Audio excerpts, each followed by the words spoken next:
Hello friends, જય શ્રી કૃષ્ણ. કેમ છો તમે બધા? મજામાં? આશા રાખું છું કે તમે બધા મજામાં હશો. રસોઈનો ટાઈમ થઈ ગયો છે ને આવી ગઈ છું રસોડે.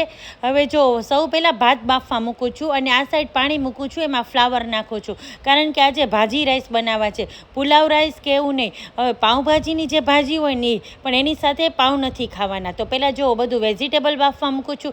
નાનું એવું બટેટું નાખી દીધું છે, રીંગણા ચેક કરી લીધા, જીવાત નથી, અને અડધું ગાજર નાખું છું, બીટના ટુકડા નાખું છું, અને જો ફ્લાવર પણ સરસ ગરમ પાણીમાં ઉકળી ગયું છે એ પણ બાફવામાં નાખી દઉં છું. અને પછી સ્વાદ પ્રમાણે મીઠું નાખી અને બાફવા મૂકી દીધું હતું. હવે જોઈ લીધું તો ભાત સરસ થઈ ગયા છે અને એને ઠંડા કરવા મૂકી દીધા છે.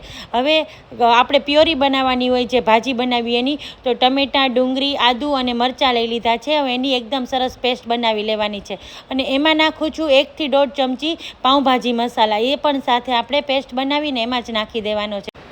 હવે પેસ્ટ થઈ ગઈ છે અને અહીંયા વટાણા પણ બાફવા મૂકી દીધા છે. હું સાથે બાફવામાં નથી નાખતી. હવે શાકભાજી હજી ચડે છે ત્યાં જો સલાડની તૈયારી કરી લઉં. તો ટમેટાં સુધારી લીધા છે, ડુંગળી, કાકડી સુધારું છું, અને કાચી કેરી અને મરચી આ બધું સલાડમાં નાખવાનું છે અને આનું સરસ મજાનું સલાડ કરવાનું છે. હવે જો વટાણા પણ સરસ બફાઈ ગયા છે, એ વાસણમાં કાઢી લઉં છું. અને આ સાઈડ વેજીટેબલ પણ બધું બફાઈ ગયું હતું એટલે હવે તેલ મૂકું છું પેનમાં, અને આમાં થોડું ચડિયાતું તેલ હોય છે.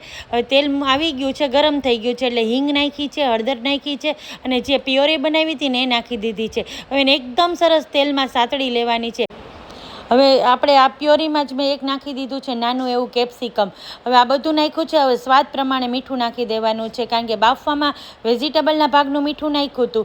હવે ઉપરથી નાખી દીધા છે વટાણા. હવે બધું થોડી વાર ઢાંકી દીધું હતું અને હવે મેં મોટું વાસણ લઈ લીધું છે. એ વાસણમાં થાય એમ નહોતું એટલા માટે.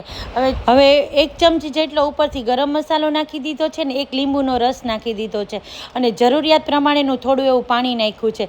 બાફવામાં પાણી નાખ્યું હતું ને એ પણ મેં નહોતું કાઢ્યું. હવે જો સરસ ભાજી ઉકળી ગઈ છે અને તેલ પણ છૂટું પડી ગયું છે, તો થોડી ભાજી મેં કાઢી લીધી છે અને આમાં મેં નાખી દીધા છે ભાત. હવે આને કઠણ નથી કરવાના, આપણે થોડું ઢીલું એવું જ રાખવાનું છે કારણ કે આને પુલાવ કે આપણે વઘારેલા ભાત નથી. હવે જો સરસ એને ઢાંકી દીધું છે થીજવા માટે.